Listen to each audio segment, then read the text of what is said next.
The gray September morning of 1940 found Reichsmarschall Hermann Göring at his headquarters in France, confronting reports from Luftwaffe operations staff that documented the crushing defeat of the largest daylight bombing raid yet attempted against London. The mission that Göring had personally planned and had promised would break British resistance had instead resulted in catastrophic losses. Over 60 aircraft destroyed, hundreds of aircrew killed or captured, and a tactical failure so complete that it called into question whether the Luftwaffe could achieve the air superiority that the invasion of Britain required. The Reichsmarschall, who had assured Hitler that air power alone could force British capitulation, who had staked his reputation on claims that the RAF was already defeated, who had gambled everything on the proposition that concentrated bombing would shatter British morale and compel Churchill's government to negotiate, was learning through the accumulated losses of August and September that his fundamental assumptions about air warfare and British resolve were catastrophically wrong. The background to Göring's gamble traced to the aftermath of France's defeat in June 1940, when Hitler had turned his attention to Britain as the last obstacle to German domination of Western Europe. The Führer had hoped that Britain would recognize the futility of continued resistance and would seek accommodation, but Churchill's government had rejected all overtures and had prepared for invasion. Hitler had authorized Operation Sea Lion, the invasion of Britain, but had made its execution contingent on the Luftwaffe achieving air superiority over the Channel and southern England. The responsibility for creating conditions that would make invasion possible, or for forcing British surrender without invasion, fell entirely to Göring and the Luftwaffe.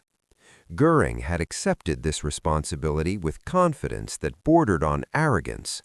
The Reichsmarschall had witnessed the Luftwaffe's success in Poland, Norway, and France, where German air power had dominated the skies and devastated enemy ground forces. Göring had concluded that British air defenses would collapse under sustained assault, just as French and Polish defenses had collapsed. He believed that the RAF possessed neither the aircraft nor the pilots to sustain a prolonged air battle, and that British civilians would panic under bombing and pressure their government to seek peace. Every assumption reflected Göring's conviction that the Luftwaffe was invincible and that British resistance was a futile gesture that would crumble under determined attack. The operational plan that Göring had developed for defeating Britain through air power involved sequential phases designed to eliminate British air defenses, destroy British aircraft industry, and break British civilian morale through bombing. The plan assumed that each phase would be completed quickly, that British losses would exceed replacement capacity, and that escalating damage would create political pressure for capitulation. The timeline envisioned achieving air superiority within weeks, making invasion possible by mid-September, or alternatively, forcing British surrender through bombing without requiring invasion at all. The Kanalkampf, the Channel battle that had begun in July with attacks on British shipping and coastal targets, had provided the first indication that British resistance would exceed Göring's expectations. The attacks inflicted damage on British convoys, but also resulted in Luftwaffe losses that were higher than anticipated. British fighter pilots demonstrated skill and determination that German planning had not credited to them. British radar provided early warning that reduced German tactical surprise. British air defenses proved far more resilient than intelligence assessments had suggested. The results should have warned Göring that his assumptions needed revision. Instead, the Reichsmarschall attributed setbacks to inadequate commitment and insisted that intensified attacks would achieve the breakthrough that limited operations had not produced. Adlertag, Eagle Day on August 13th marked the beginning of Göring's concentrated offensive against RAF Fighter Command. The attacks targeted British airfields, radar stations, and aircraft production facilities with the intention of destroying British air defenses through attrition. Göring personally briefed Luftwaffe commanders that the RAF possessed perhaps 600 fighters, and destroying half of them would break British defensive capability.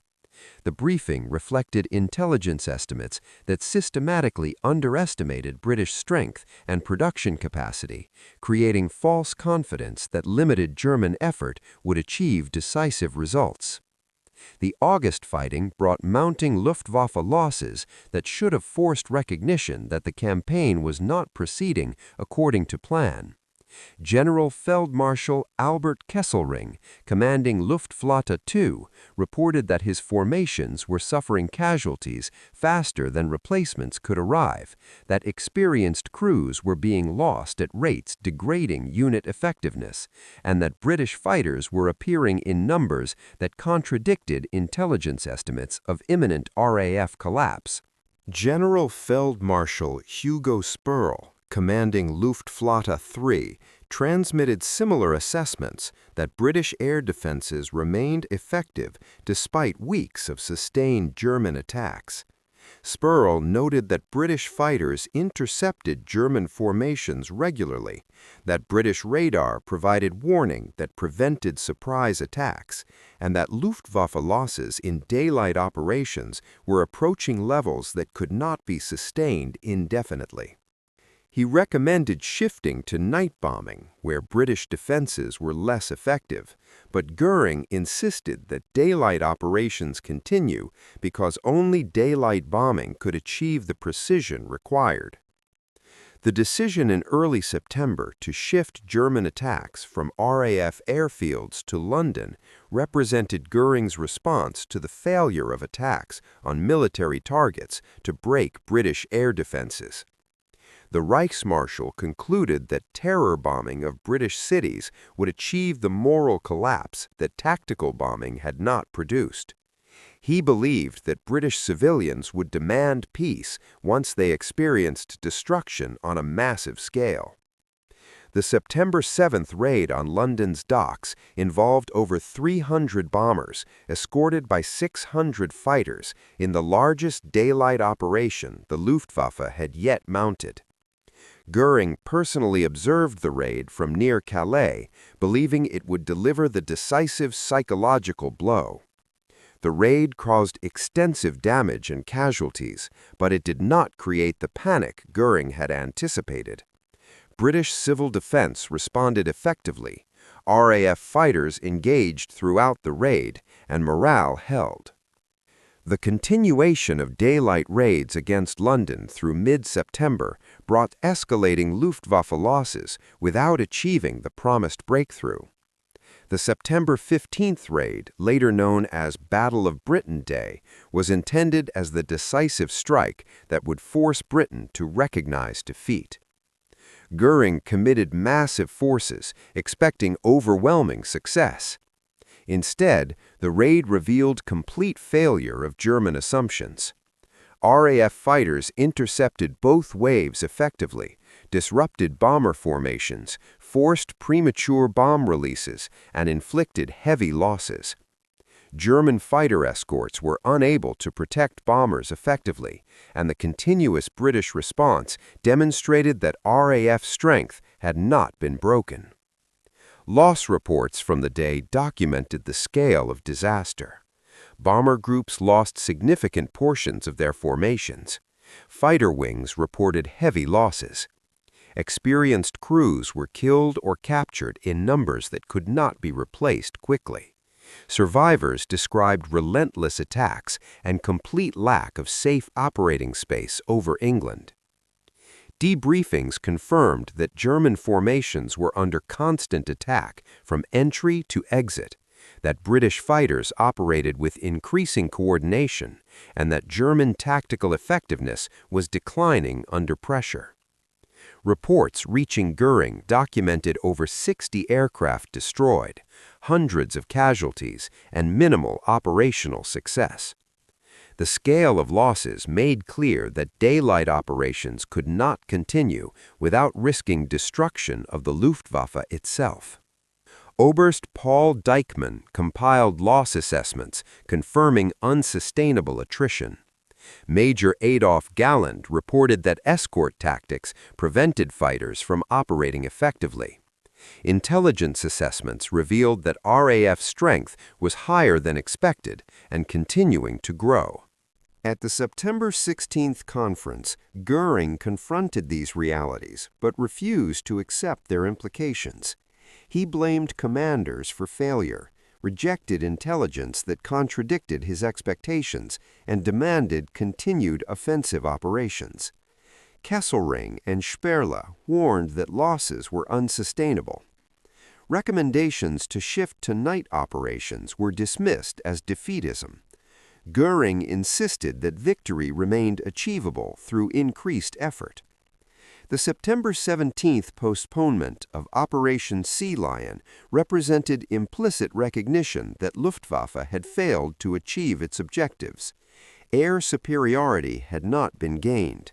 The RAF remained operational. Invasion was no longer feasible. The shift to night bombing that followed was tacit admission that daylight strategy had failed. The Blitz inflicted damage but did not break British morale. Strategic objectives remained unmet. Göring's reputation suffered permanent damage. His promises had proven false. His credibility declined. His influence diminished. The campaign demonstrated that strategic bombing alone could not defeat determined resistance, that intelligence failures could be catastrophic, and that attrition favored the side with greater production capacity. The moment of recognition came gradually through September 1940.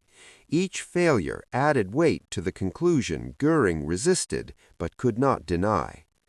The gamble had failed.